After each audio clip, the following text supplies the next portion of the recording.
Hebreos capítulo 11. Hoy estaremos viendo, si el Señor así nos concede, la parte final de Hebreos capítulo 11, que son los versículos del 30 al 40. Del 30 al 40. Hay una expresión que es muy común cuando nosotros escuchamos una entrevista que se le hace a alguien que ha realizado alguna acción heroica. Puede ser un bombero, puede ser un paramédico, un simple transeúnte, pero muchas veces cuando entrevistan a estas personas, la expresión que ellos suelen decir es: yo solo hice lo que cualquiera en mi lugar hubiera hecho. Normalmente son acciones que muestran valentía, compasión, disposición al sacrificio y riesgo, entre muchas otras cosas. Pero no es como ellos dicen, porque muchas veces son cosas que no cualquiera hubiese hecho. Son cosas que son capacitados a hacer en ese momento, son acciones heroicas, trascendentales. El autor de Hebreos ya nos ha compartido algunas acciones heroicas de hombres y mujeres de Dios del pasado y las cosas que ellos llegaron a realizar por la fe. Abraham y Moisés se destacan obviamente. Pero ahora el tema parece intensificarse en Hebreos capítulo 11. Y él nos ofrece, por así decirlo, una especie de concentrado de lo que la fe puede hacer en los hijos de Dios, ya sea convirtiéndoles en héroes por un lado, o convirtiéndoles en mártires por el otro.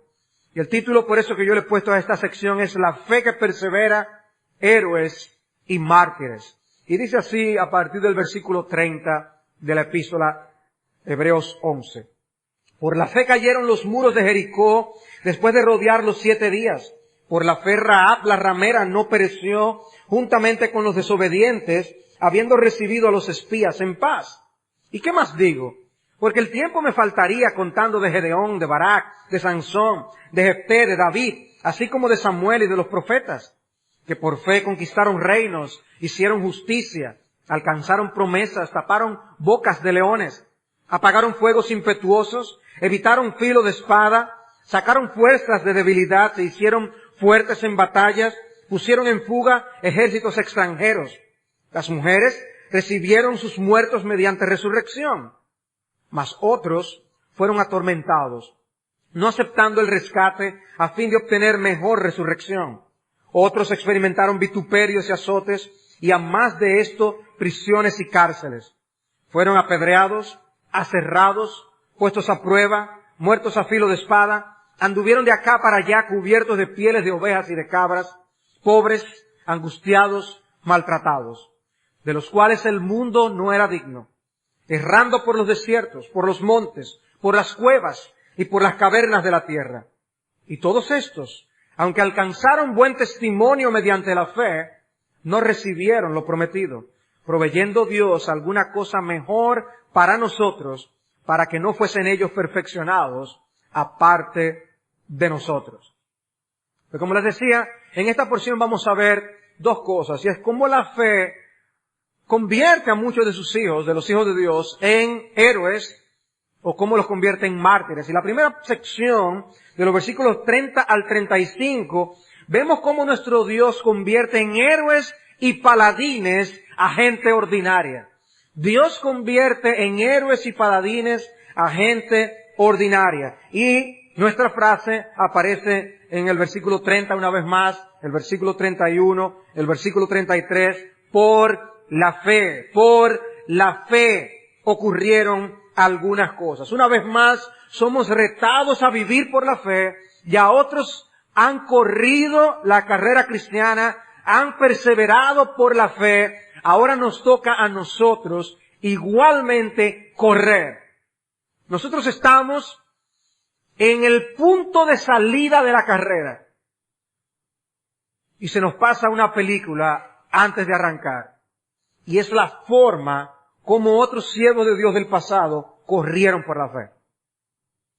Y eso hace que nuestra adrenalina fluya y nos ayude a correr ahora a nosotros en estos días, en este tiempo, por la fe, puesto los ojos en Jesús. El primer caso que nosotros tenemos mencionado es el versículo 30, el caso de Josué.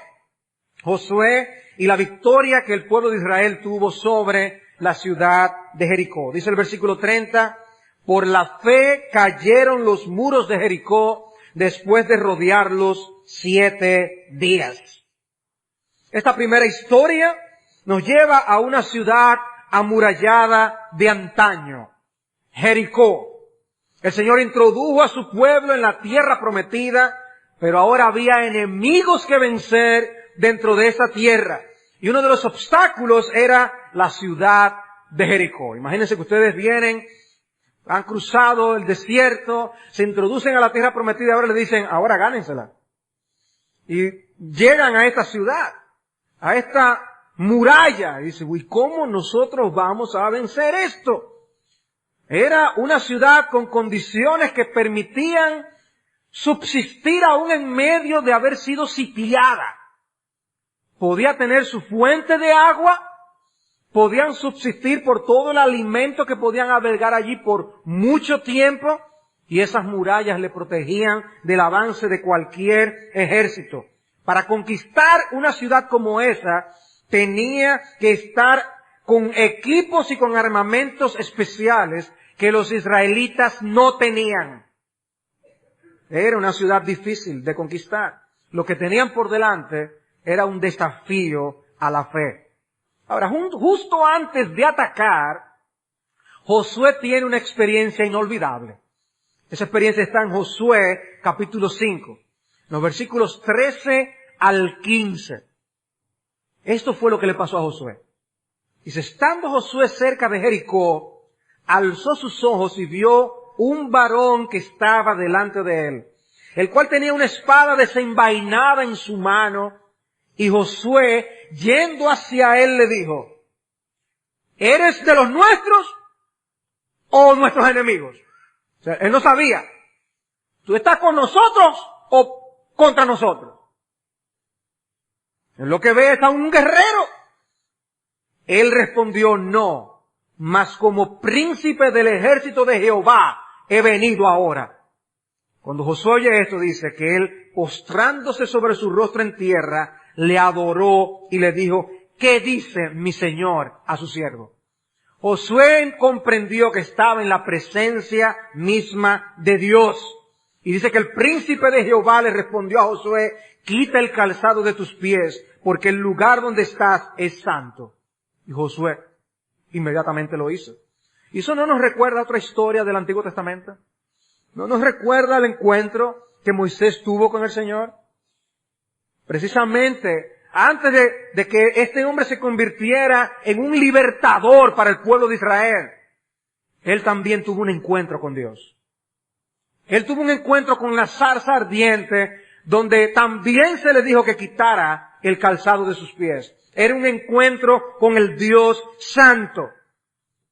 Yo soy el que soy, Moisés.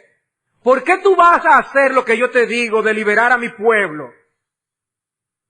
Siendo tú un don nadie. ¿Por qué yo ahora a tus 80 años te voy a enviar y vas a ser un instrumento para sacar a este pueblo de la esclavitud? Porque yo soy el que soy, Moisés. Y así mismo está ahora Josué delante de este reto a la fe. Y Dios le dice, yo soy el que voy contigo. Yo soy el que te estoy diciendo que vamos a conquistar. Y he aquí lo que se le dice a él en capítulo 6. En el versículo 2 le dice, mira, yo he entregado en tu mano a Jericó y a su rey con sus varones de guerra. Déjame decirte cuál es la estrategia, Josué. Rodearéis pues la ciudad todos los hombres de guerra yendo alrededor de la ciudad una vez. Y esto haréis 6 días. Y 7 sacerdotes llevarán 7 bocinas de cuernos de carnero delante del arca. Y al 7º día daréis 7 vueltas a la ciudad y los sacerdotes tocarán las bocinas. Y cuando toquen prolongadamente el cuerno de carnero, así que oigáis el sonido de la bocina, todo el pueblo gritará a gran voz y el muro de la ciudad caerá. Entonces subirá el pueblo, cada uno derecho hacia adelante. En aquella ocasión a Moisés Dios instruyó lo que iba a hacer. Y le mostró el poder que iba a desplegar ante Faraón. Ahora aquí, el mismo Dios de Moisés le está diciendo, yo voy a entregar a Jericó en tus manos. Esta es la estrategia. Ahora, ¿estaba Josué seguro de lo que él estaba oyendo? Él está oyendo y está mirando las murallas. Que le dé vuelta. Difícil, ¿no? Él no oyó nada de armas. Él no oyó ninguna estrategia militar. Era una guerra poco convencional. El Señor le dijo que iban a ganar esta batalla con una procesión religiosa. Difícil. Sino dando vueltas, Josué. ¿Tú oíste bien? 7 días dando vueltas. Tocando las bocinas, eso sí. O sea, con el toque de bocina que derriba murallas. Pero Josué era un hombre fiel. Él fue al pueblo y les dijo lo que Dios le había comunicado. En Josué capítulo 6, versículo 6, él entonces llama a los sacerdotes y les dice, llevad el arca del pacto, y 7 sacerdotes lleven bocinas de cuerno de carnero delante del arca de Jehová. Y dijo al pueblo, pasad y rodead la ciudad, y los que están armados pasarán delante del arca de Jehová. Y así que Josué hubo hablado al pueblo, los 7 sacerdotes llevando las 7 bocinas de cuerno de carnero, pasaron delante del arca de Jehová, tocaron las bocinas y el arca del pacto de Jehová los seguía. Y los hombres armados iban delante de los sacerdotes que tocaban las bocinas y la retaguardia iba tras el arca mientras las bocinas sonaban continuamente. Y Josué mandó al pueblo diciendo, no gritaréis, ni se oirá vuestra voz, ni saldrá palabra de vuestra boca, hasta el día que yo diga, gritad, entonces gritaréis. Así que él hizo que el arca de Jehová diera una vuelta alrededor de la ciudad y volvieron luego al campamento y allí pasaron la noche. O sea, Dios no le habló nada de armas cuando le habló de la estrategia a Josué. Pero aquí vemos que cuando Josué habla con el pueblo, él pone a los hombres armados que vayan ahí. Yo no sé lo que eso significa. Pudo haber sido que Josué dijo, por si acaso, vamos a poner algunos hombres armados. Pero la verdad es que Dios no le dijo que llevar. De hecho, nada de lo que iban a hacer ese día iban a usar armas. Porque ellos lo que iban a hacer era dar la vuelta a la ciudad. Pero por si acaso, a ellos se le ocurre, a lo mejor dijo, vamos a llevar algunas armas. Ellos debían tocar las bocinas de continuo y no decir nada. Calladitos. Y ellos hicieron eso 6 días. Ahora, ustedes se imaginan la escena, ¿verdad? Ustedes pueden imaginarlo. Yo esta mañana, en preparación para estos mensajes, he estado escuchando la cantata de Hebreos que hace muchos años cantamos aquí en la iglesia. La he estado escuchando mucho en estos días para animar mi propio corazón. Y esta mañana, pues, yo oía la canción llamada Jericó. Yo y Gabriel nos pusimos a marchar y a dar vueltas alrededor de las murallas de Jericó. Puse una tapa que era las murallas de Jericó y estábamos dando todas las vueltas allí para... Imagínense la escena. No a mí, la escena del pueblo de Israel. Una vuelta, tocando bocinas. La gente está curiosa arriba de las murallas. ¿Y qué será lo que esta gente está haciendo? Y vuelve al otro día y vuelve y hacen lo mismo. Y no dicen media palabra. Y vuelve al otro día y vuelven y hacen lo mismo. Yo puedo imaginarme a los de la muralla con interrogantes, pero también puedo imaginarme a los del pueblo de Israel con interrogantes. Ven acá, esto no fue lo que hicimos ayer. Sí, Dios dijo que lo hiciéramos 6 veces. Ah, ok. Y vuelven otra vez, y vuelven otra vez. Cuando llegan al 7º día, hoy hay que hacerlo 7 veces. ¿Cómo? Es difícil. La cantata tiene una parte donde dice, Dios mandó, nosotros obedecimos. O sea, hacer lo que Dios dice. Dice Josué 6:16, y cuando los sacerdotes tocaron las bocinas la 7ª vez, Josué dijo al pueblo, gritad, porque Jehová os ha entregado la ciudad. Y dice el versículo 20, Entonces el pueblo gritó y los sacerdotes tocaron las bocinas, y aconteció que cuando el pueblo hubo oído el sonido de la bocina, gritó con gran vocerío y el muro se derrumbó. El pueblo subió luego a la ciudad, cada uno derecho hacia adelante, y la tomaron. O sea, uno ha oído a mujeres cantantes de ópera que rompen vasos, ¿verdad que sí? Pero uno nunca ha oído de alguien que voceando tumba paredes. Pero eso fue lo que exactamente ocurrió. Dios usó un método que le demostraba a ellos que no era ni por la fuerza de ellos, ni por su astucia, sino por el poder de Dios, ellos conquistaron esa ciudad. Es algo realmente inverosímil, humanamente hablando. Pero Josué tuvo fe y esa fe venció a Jericó. Una victoria que no es más que una muestra de lo que Dios hizo con ellos para introducirlos en la tierra prometida. ¿Y quiénes eran ellos cuando salieron de Egipto? Ellos eran unos esclavos que habían sido sometidos por cientos de años.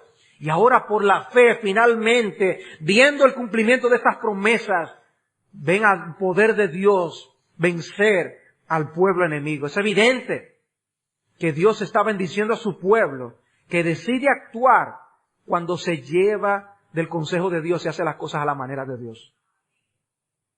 Confía en Dios. Haz las cosas a la manera de Dios y Dios bendecirá. Yo puedo imaginarme lo que pudiera haber pasado si los que estuvieran allí con Josué fueran la generación que pereció en el desierto por causa de su incredulidad. Me puedo imaginar la oposición que le hubieran hecho a Josué y le hubieran inquietado diciéndole que ellos nunca habían oído que una ciudad fuera conquistada de esa forma.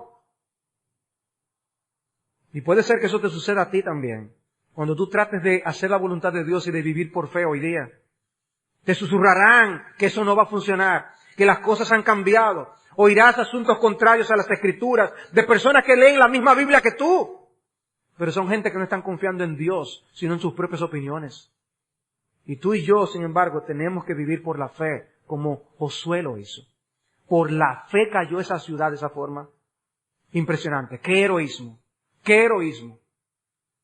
Pero hay un segundo personaje, Rahab, versículo 31. Dice, por la fe Rahab la ramera no pereció juntamente con los desobedientes, habiendo recibido a los espías en paz. La fe no era solo para los hombres, sino también para las mujeres. La fe no era solo para los israelitas, era también para los que estaban fuera.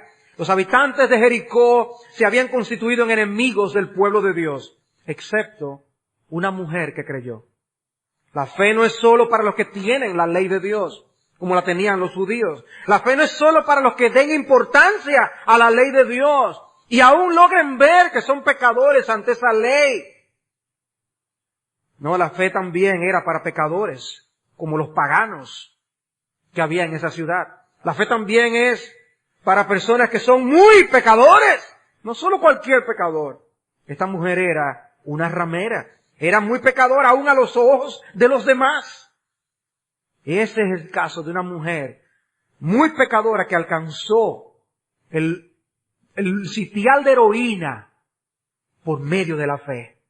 Era conocida de esa manera, Rahab la ramera. Esa era su fama. Pero Dios nos anuncia cómo Él puede obrar en una mujer así y llevarla a ser portento para su gloria. ¡Wow! Hermanos, Dios no siempre está anunciando lo que tú y yo hicimos en el pasado. Pero en este caso, Dios ha permanecido mencionando lo que es Rahab, lo que ella hizo, para que la gloria de Dios sea mostrada de manera evidente en su historia. Y los hijos de Israel habían enviado espías para reconocer la ciudad. Envían 2 espías y ella les dio albergue a estos hombres y los protegió. Y hubo algo que ella le dijo a esos espías que mostró la fe que tenía en Josué capítulo 2, versículos 9 en adelante. Dice, yo sé que Jehová os ha dado esta tierra, porque el temor de vosotros ha caído sobre nosotros. Y todos los moradores del país ya han desmayado por causa de vosotros. Hemos oído que Jehová hizo secar las aguas del Mar Rojo. Oigan eso. Ellos llegaron a oír la historia de lo que pasó con el Mar Rojo. Dice, y lo que habéis hecho a 2 reyes de los amorreos que estaban al otro lado del Jordán. Dice que oyendo eso, nuestro corazón ha desmayado, No ha quedado aliento en hombre alguno por causa de vosotros, porque Jehová vuestro Dios es Dios arriba en los cielos y abajo en la tierra. ¡Wow! ¡Qué testimonio el de esta mujer! O sea, tienen que imaginarse un pueblo completamente pagano y a una mujer abrazando esa realidad de Dios. Eso es como nosotros escuchar a alguien proclamar algo así en medio de una mezquita musulmana en un país donde solamente hay musulmanes prácticamente. Y así fue librada esta mujer y su familia. Cuando Israel conquistó Jericó, acordaron librarla a ella y a los suyos. Y ella no pereció, y me llamó la atención esa frase, con los desobedientes. Con los desobedientes. Pareciera como si Dios estuviera demandando que esa fama de Dios que había llegado a oídos de los demás, ellos debieron haber hecho algo con eso, como hizo Rahab. Pero fueron desobedientes. Y Dios los destruyó. Quiera Dios seguir salvando a muchas Rahabs por la fe. Ahora ya el autor empieza a mencionar a otros héroes. Ya el autor cambia el ritmo a partir del versículo 32. Y esta sección del 32 al 35 la he llamado otros héroes. Nombrados y anónimos. Pero son otros. Se destaca el evento particular de la conquista de Jericó, el evento particular de la fe de Rahab. Pero ahora, oigan cómo cambia el ritmo el autor. Versículo 32. ¿Y qué más digo?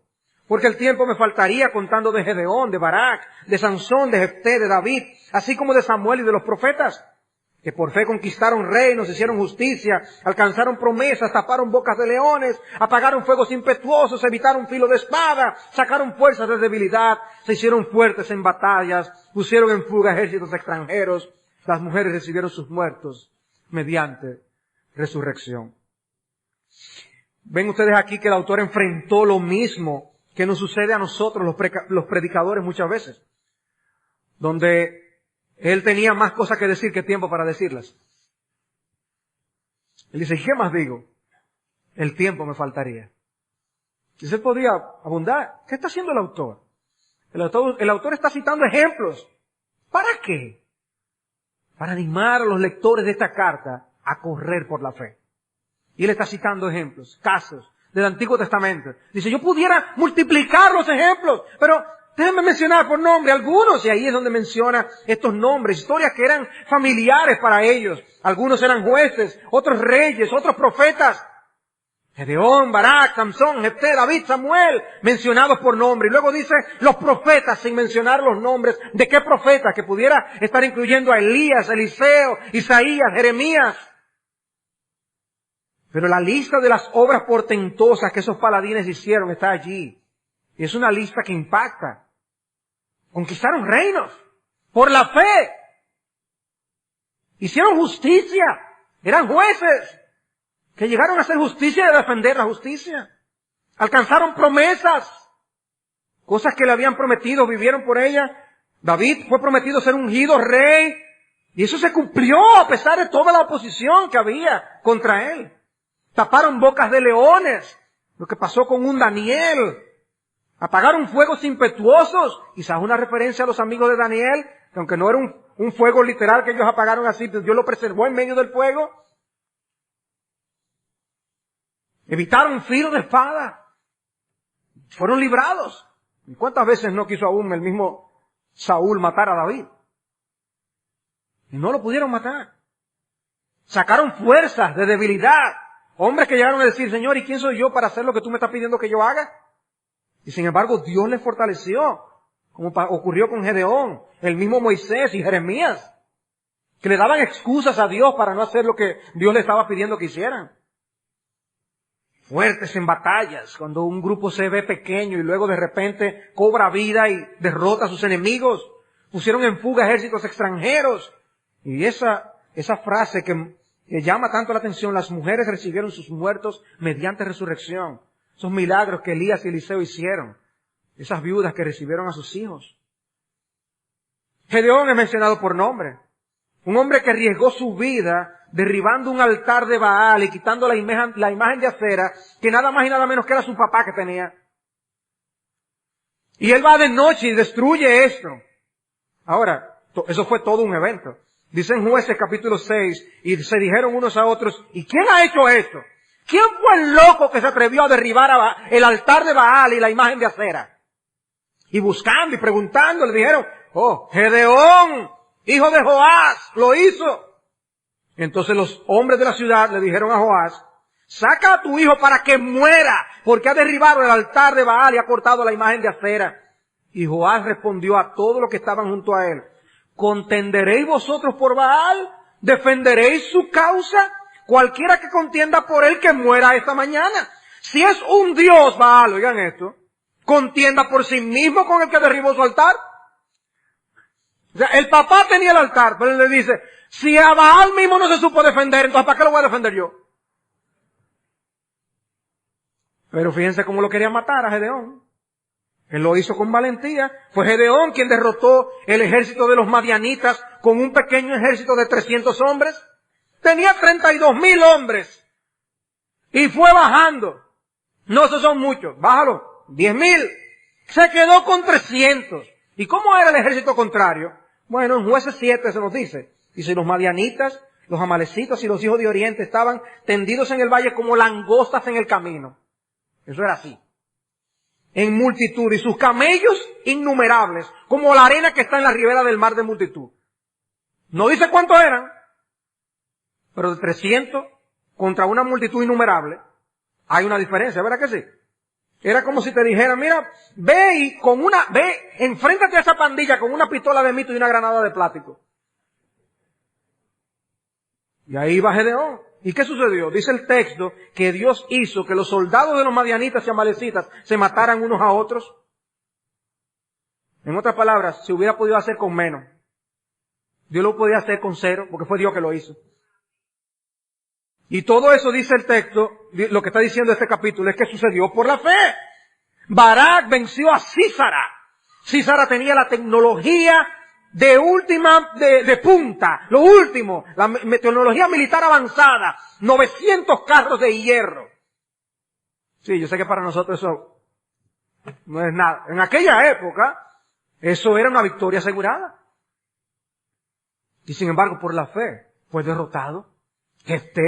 Barak derrotó en ese caso. Luego Sansón es mencionado con victorias, hechos espectaculares, hasta destruir el templo de Dagón de los filisteos.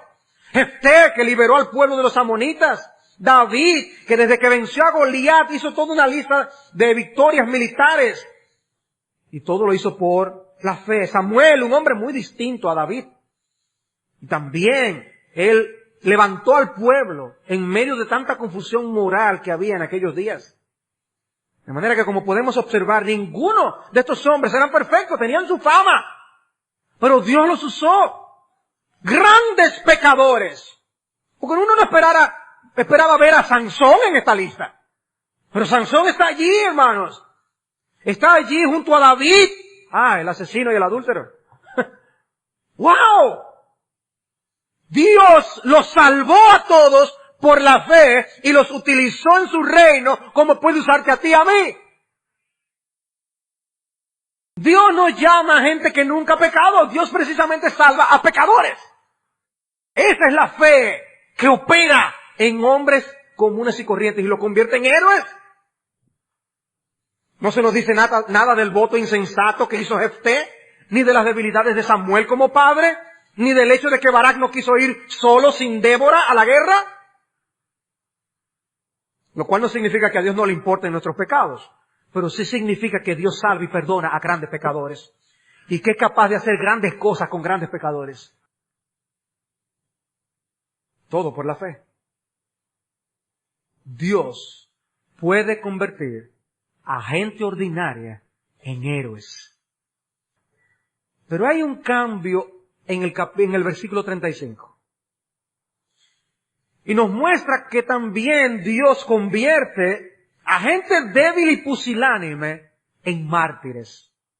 Dios es capaz de convertir a gente débil y pusilánime en mártires. El diccionario de la Real Academia Española tiene 3 acepciones para mártir. Puede ser una persona que sufra muerte por amor de Cristo. Por extensión, dice en segundo lugar, puede ser una persona que padezca mucho en defensa de sus creencias y sus convicciones. O sea que no solamente la muerte puede ser el padecer mucho por esas convicciones. Y luego tiene un uso figurado. De manera que cuando yo uso la palabra mártir aquí, la uso para explicar en este pasaje donde habla de gente que muere por causa de su fe y gente que sufre por causa de su fe. Abarca tormentos, torturas, privaciones, persecuciones por amor a Dios. Algunos de estos mártires perdieron sus vidas, otros perdieron sus vidas en vida. Perdieron sus comodidades, perdieron sus pertenencias, perdieron sus familiares. Pero estuvieron dispuestos a entregar sus propias vidas por amor a Dios. Prefiriendo, dice el texto, sufrir torturas bárbaras y muertes crueles antes que pecar contra su Señor. También uso la palabra pusilánime. ¿Cómo Dios convierte a pusilánimes en gente mártir, valiente? Y dice el diccionario que un pusilánime es alguien falto de ánimo y valor para tolerar las desgracias o para intentar cosas grandes. Y Dios convierte a gente pusilánime en mártires. Gente que pudo haber huido. ¿Qué pasó con los apóstoles mismos? ¿No permanecieron con Cristo en el momento más difícil? Salieron corriendo. Pero a esos mismos por el Espíritu fueron transformados para luego hacer lo que ellos llegaron a hacer. Y aquí lo que dice a partir del versículo 35. Las mujeres recibieron sus muertos mediante resurrección, mas otros fueron atormentados, no aceptando el rescate a fin de obtener mejor resurrección. Otros experimentaron vituperios y azotes, y a más de esto, prisiones y cárceles. Fueron apedreados, aserrados, puestos a prueba, muertos a filo de espada, anduvieron de acá para allá cubiertos de pieles de ovejas y de cabras. Seguro hubieran querido estar vestidos de otra forma. Pero era lo que podían tener. Pobres, angustiados, maltratados, de los cuales el mundo no era digno. Errando por los desiertos, por los montes, por las cuevas y por las cavernas de la tierra. El cambio de ritmo aparece aquí en el versículo 35 a la mitad. Y lo hace con una frase importante. Más otros. Más otros. Las mujeres recibieron sus muertos mediante resurrección. Más otros. Ha estado describiéndonos actos heroicos. Más otros. Por la fe no llegaron a ser actos heroicos. Otros por la fe sufrieron y murieron. Pero es la misma fe. Pero hay otros resultados. En ambos la fe estaba en operación. Pero lo que hicieron fue muy diferente. Más otros. Este es otro lado de la historia. Con los siguientes héroes anónimos que yo tengo en mente, les dice el autor, no ocurrió lo mismo, aunque también ocurrió por la fe. Y aquí cito a un autor donde dice, la fe puede tener dos tipos de desenlace. Por la fe podemos ser salvos de la muerte y por causa de la fe podemos tener que afrontar la muerte. La fe puede conducirnos a la liberación de la cárcel o al encarcelamiento, a la sanidad o al martirio. Como respuesta a la fe, Dios puede intervenir para librarnos. Y por la fe tenemos que seguir adelante, aun cuando Dios no interviene para librarnos. ¿Qué ocurrió con Pedro? Dios envió un ángel que lo libró. Pero Jacobo no. Jacobo murió. Ambos eran hombres de fe. Pero no fue el mismo resultado. Esa lista anterior que vimos en la sección anterior nos podía dejar la impresión de que la fe siempre nos va a dar la victoria y nos va a librar de los peligros. Pero no, hay una transición en el versículo 35 que nos enseña lo contrario. El Antiguo Testamento nos presenta el caso de profetas, ciertamente, que resucitaron a los hijos de viudas. Con Eliseo, con Elías en 1 de Reyes 17, con Eliseo en 2 de Reyes 4. Pero con otros no fue así. Otros hubieran querido que hubieran resucitado a sus familiares, pero Dios no lo hizo. Dios no resucita a todos. Pero estos también vivieron por la fe. Tuvieron que morir por la fe. Esas mujeres no recibieron a sus muertos mediante resurrección, no porque no eran creyentes, porque no era la voluntad de Dios. Y murieron convencidos estas personas de que serían participantes de una mejor resurrección. ¿Sabían ustedes que hay una resurrección mejor que otra? Eso es lo que dice el texto. Sabiendo que participarían de una mejor resurrección. Porque cuando Elías o Eliseo resucitaron a esos niños, volvieron a morir. Cuando Cristo resucitó a Lázaro, Lázaro volvió a morir. Pero la resurrección de la que está hablando es una resurrección de la que nunca habrá muerte jamás. Y dice, esa es nuestra resurrección. Moriremos, sí, pero nos levantaremos con Cristo. Y dice, y eso les daba ánimo para enfrentar lo que ellos tenían que enfrentar por delante. A estos hombres y mujeres les ofrecían libertad a cambio de sus conciencias, pero se rehusaron porque sabían en quién habían creído, en el Dios que les llevaría a la gloria y que levantaría sus cuerpos en la resurrección. Y hermanos, la lista que tenemos aquí es muy diferente a la anterior. Fueron atormentados, recibieron torturas. Hasta hace poco, había instrumentos de tortura que eran legítimos, permitidos en los pueblos. Hace pocos siglos se usaba el potro. Se cree que la palabra griega que se usa aquí para este término de torturas se refiere a ese instrumento precisamente. Y los cristianos siempre han estado dentro de las víctimas de esas torturas. Y experimentaron vituperios y azotes, eran menospreciados, eran abofeteados, eran los que conseguían los peores trabajos.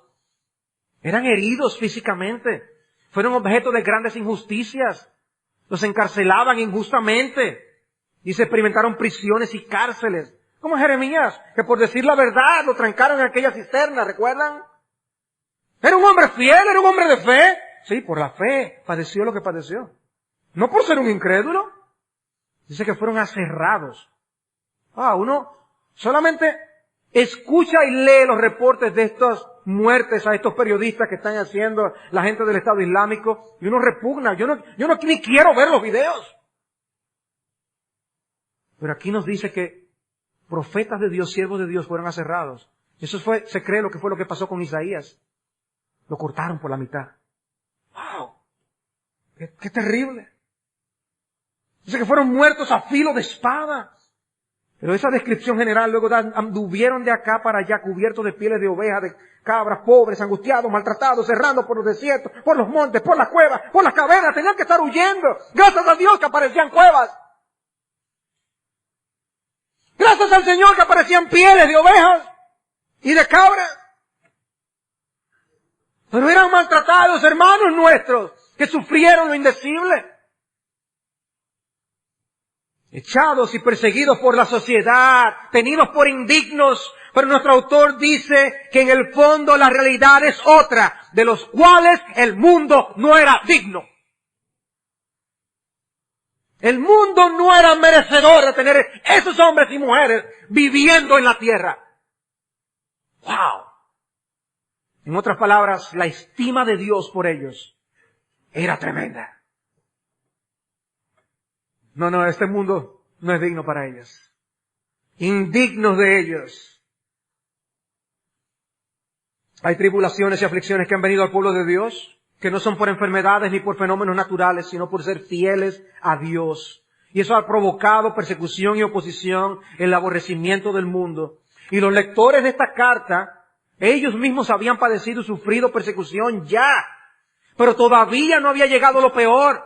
Todavía Nerón no se había levantado allí para enviar todas esas persecuciones terribles que sucedieron. Y Dios los estaba preparando con esta carta para lo que venía. Y lo que venía dentro de poco. Y así nosotros vemos las persecuciones que hubo bajo diferentes emperadores. Y llegamos aún hasta los días de la Reforma y las persecuciones de la Inquisición. Miles de cristianos fueron martirizados de las maneras más horrendas que el hombre puede concebir, solo porque ellos decían que creían a la Biblia y leían la Biblia y creían en la justificación por la fe sola, solamente y únicamente en Jesucristo. Y por eso eran quemados en la hoguera. Muchos de nuestros hermanos. Y llegamos a la actualidad donde se calcula que los mártires superan por mucho todos los mártires anteriores de la historia. Porque hoy hay más persecución contra los cristianos que nunca en el mundo. Y las verdades de Hebreos 11 por eso son muy relevantes para nosotros hoy, precisamente porque estamos viviendo en días donde la escala de valores está al revés. Y quizás no estamos viviendo la peor persecución como están sufriendo muchos de nuestros hermanos en el mundo. Hermanos que no saben cuándo van a tener una pistola en sus cabezas. Hermanos que no saben cuándo van a ser degollados. Hermanos que no saben cuándo va a ser la última vez que van a poder leer sus Biblias porque si los encuentran los matan. O en algunos lugares la condena es si los encuentran con una Biblia, trabajar trabajos forzados por el resto de su vida. Hoy en día hay cristianos cuyos hijos han nacido en campos de concentración y ellos no conocen otra cosa que lo que hay dentro de esos campos de concentración. Eso es hoy. Hermanos tuyos y míos, por su fe, por la fe. Mientras tanto, el Evangelio de la prosperidad hace creer a las personas que quienes tienen fe son librados de penas y calamidades. Y la palabra de Dios, hablando precisamente de gente de fe, nos enseña que muchas veces los hijos de Dios serán expuestos a grandes penurias, a calamidades, aflicciones y persecuciones. Muchas veces la voluntad de Dios hay que hacerla, pero en otras ocasiones la voluntad de Dios hay que experimentarla. Nosotros hacemos la voluntad de Dios cuando obedecemos la palabra, pero también tenemos que aceptar la voluntad de Dios cuando nos toque a nosotros la persecución. Ellos permanecieron. Ese es el punto de esta epístola. Perseverar por la fe, aún en medio de esas aflicciones, aún en medio de esas persecuciones. Este autor está alentando, hermanos, no se desanimen, no importa la oposición, no importa que los cristianos los menosprecien y que echen a la basura sus ideas y sus concepciones.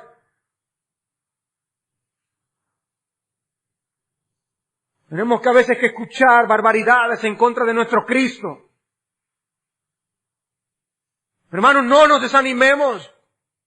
Ciertamente son muchos los que se pierden, dice Cristo, que entran por la puerta ancha de perdición. No nos extrañemos de ser los menos, porque la puerta de salvación, el camino de salvación es estrecho. Pocos lo hallan, dice Cristo, y seremos perseguidos. Las dos cosas son ciertas, dice un autor. Dios es poderoso para intervenir, pero Dios no siempre interviene. Y como quiera tenemos que vivir por la fe. Y para pasar por esas experiencias dando gloria a Dios, se necesita la operación de la fe que solo Dios puede darnos. En ambas situaciones Dios tiene que ser primero en nuestras vidas. Si las cosas salen bien, y si Dios nos da la victoria como dio a esos héroes del pasado, Dios es más grande que esa victoria. Si estuviste enfermo y Dios te sanó, Dios es más grande que tu salud. Si tuviste carencias y Dios te proveyó, Dios es más grande que tus posesiones. Si no tenías hijos y ahora los tienes, Dios es más grande que tu familia. Y si vienen las aflicciones, y si no tenemos ni trabajo, ni dinero, ni familia, ni salud, Dios es más grande que todas esas cosas. Y es la satisfacción de nuestras almas. Dios tiene que ser lo primero para que cuando llegue la hora nos mantengamos en el camino. Y eso por la fe. Solamente por la fe. Por eso Pablo podía decir que para él el vivir era Cristo y el morir era ganancia. Porque partir y estar con Cristo es muchísimo mejor. No mejor, muchísimo mejor. Y por eso estos hermanos estuvieron dispuestos a enfrentar estas cosas que enfrentaron. Y dice el versículo 39. Y todos estos, aunque alcanzaron buen testimonio mediante la fe, no recibieron lo prometido, proveyendo Dios alguna cosa mejor para nosotros, para que no fuesen ellos perfeccionados, aparte de nosotros. ¿Qué quiere decir este texto? Ellos alcanzaron buen testimonio, que es una de las cosas que se mencionan al inicio del capítulo, y lo hicieron por medio de la fe. Pero dice, ellos no alcanzaron lo prometido. Recuerden que ellos estaban esperando la ciudad eterna, no una tierra, un pedacito de tierra aquí en el mundo, no. Dice, proveyendo Dios alguna cosa mejor para nosotros. ¿quién ha recibido más? ¿Los creyentes del Antiguo Testamento o nosotros? ¿Bajo qué pacto es mejor vivir? ¿Bajo el Antiguo o bajo el Nuevo Pacto? Hermanos, si ellos vivieron así e hicieron lo que hicieron, estando en un pacto inferior, ¿cómo deberíamos vivir nosotros que estamos en un mejor pacto? ¿No deberíamos nosotros estar más agradecidos y al menos hacer lo mismo que ellos hicieron? Dice Cristo en Lucas 10:23, volviéndose a los discípulos les dijo, bienaventurados los ojos que ven lo que vosotros veis, porque os digo que muchos profetas y reyes desearon ver lo que vosotros veis y no vieron, y oír lo que oís y no lo oyeron. En otras palabras, Cristo le está diciendo, óyeme, qué privilegiados son ustedes. Hermanos, qué privilegiados somos nosotros. Y podemos decir nosotros que estamos corriendo como a nosotros nos corresponde correr la carrera de la fe. Somos salvos por la misma fe. Pero ellos no conocieron lo que nosotros hemos conocido. Nosotros hemos visto gran parte de lo prometido llegar. Ellos lograron mucho, sufrieron mucho, soportaron mucho en su perseverancia y corrieron bien. Vimos la película de cómo ellos corrieron. Ahora nos toca a nosotros representar a nuestro Señor en los días más cercanos al fin aún. Dios pudo haber hecho todo lo que hizo sin estos hombres y mujeres, pero Él ha decidido utilizar a hombres y a mujeres para hacer su obra con su pueblo. Y la pregunta es, ¿dónde encajamos tú y yo en la historia de la redención, en la historia de Dios en este mundo? ¿Qué estamos dispuestos a dejar y a sufrir por el reino de Dios? Nos toca correr la carrera, te toca correr. Tú estás caminando en vez de correr. Estás caminando. O te has detenido en el camino. O quizás estás dando marcha atrás. El que retrocediere no agradará a mi alma. Así termina el capítulo 10, dice el Señor. Pero nosotros no somos de los que retroceden, sino de los que tienen fe para preservación del alma. ¡Sigue corriendo! ¡No te detengas! El propósito de este capítulo, como les decía, fue exhortar a los lectores de esta epístola a continuar la vida cristiana por la fe. Hermanos, no es suficiente comenzar por la fe. No es suficiente correr un tiempo por la fe. Hay que llegar a la meta. Y hay que llegar a la meta por la fe. El propósito de esta epístola con esos lectores originales no es muy diferente al nuestro. Necesitamos el impulso que representa ver que es posible, que Dios puede transformar nuestra falta de fe y de valor en arrojo, en intrepidez y en valentía. El Señor ha hecho de muchos que están aquí héroes y heroínas. Sí, ustedes que están aquí. Este salón está lleno de héroes y heroínas. Vuestras historias no están escritas en los anales de este mundo, pero nuestro Padre Celestial sí las ha escrito en sus libros eternos, porque Él no es injusto para olvidar el trabajo de amor que habéis hecho a tantas personas. Ustedes han realizado proezas de abnegación, criando a vuestros hijos para la gloria de Dios en medio de gran oposición. Muchos de ustedes que pudieron haber actuado en venganza en algunas ocasiones difíciles, decidieron pagar con bien al que les hizo mal. Porque el Espíritu de Dios les ha convertido en héroes por la fe. Muchos han resistido el amor al mundo y el amor al dinero con acciones concretas que les ha costado mucho. Pero eso no es para gloria de ustedes. Eso fue por la fe. Este mundo tampoco es digno de ustedes. Y Dios les ha preparado una ciudad cuyo arquitecto y constructor es Dios. Pero todavía nos queda mucho por hacer. Aunque son héroes ya, quizás Dios quiera convertirnos a algunos de nosotros en mártires. Y tengamos que sufrir no simplemente por providencias de la vida, sino por causa de nuestra fe. Nosotros tenemos que enfrentar un reto similar hoy en día. Y quiero citar a un autor que escribe un comentario de Hebreos titulado precisamente No vuelvo atrás. Y nos lanza un reto con respecto al tema del evangelismo. Él dice, hay trabajo que hacer para Dios. En particular se nos requiere llevar el evangelio al mundo. Esto parece una tarea imposible. Debemos decir a la gente que Dios les ve como pecadores. Con razón tiene prejuicio contra nosotros con el mensaje desde el principio. Después, en un mundo que valora la confianza en uno mismo, debemos llamar a la gente a confiar solo en Dios. Más aún, tenemos que usar un método poco sofisticado, tan raro que la gente moderna se sonríe ante él. Debemos predicar. Dios exige que hablemos a las personas. Esto incluye la predicación formal. También incluye ser francos con las personas en las conversaciones diarias. Todos tenemos el deber de hablar con otros acerca del Evangelio. Algunos creyentes, no obstante, parecen sentir que el evangelismo no puede ser tan sencillo. Tiene que haber más. De otra forma no va a funcionar. Eso le pudo haber funcionado a los puritanos o a los metodistas de antaño. Pero el mundo ha cambiado. Nuestro deber es hacer lo que se nos dijo que hiciéramos, confiando en que Dios logrará sus propósitos.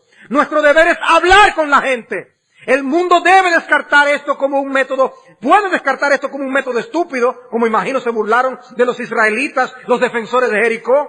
Pero no perdamos la compostura, las murallas caerán a su debido tiempo. Amados hermanos, tú y yo tenemos que hablar del Evangelio y creer en que el método de Dios funcionará. Las murallas caerán. ¿Qué tan grande es tu Jericó? Quizás tu Jericó sea una tentación. Quizás sea un deber monumental que tú tienes por delante. Quizás sea un temor que te paraliza. Y yo te digo, marcha mi hermano, marcha mi hermana. Dale las vueltas que Dios te ha dicho en su palabra, que tú le des a la ciudad. Confía, porque aquellas murallas cayeron por la fe. Y por la misma fe en Dios también podrás vencer. Oh nuestro Dios, reciba la gloria, el honor y toda atribución que le corresponde solo a Él. Porque hay un pueblo que ha decidido confiar en Él para anunciarle, proclamarle y darle a conocer porque vale la pena. Oh, que Dios nos ayude a vivir por la fe. Oh, mira cuántos héroes y heroínas. Y no sé cuántos estarán dispuestos a ser mártires. Nadie ha decidido, yo voy a ser un mártir. Dios nos hace mártires por la fe, si es su voluntad. El punto, hermanos, es hoy, para que eso sea así, hoy tenemos que decidir vivir por la fe y no por la vista. ¿Qué hace el autor después? Decirnos, ante esta nube de testigos, corred la carrera que tenemos por delante. Debemos correr la carrera que tenemos por delante.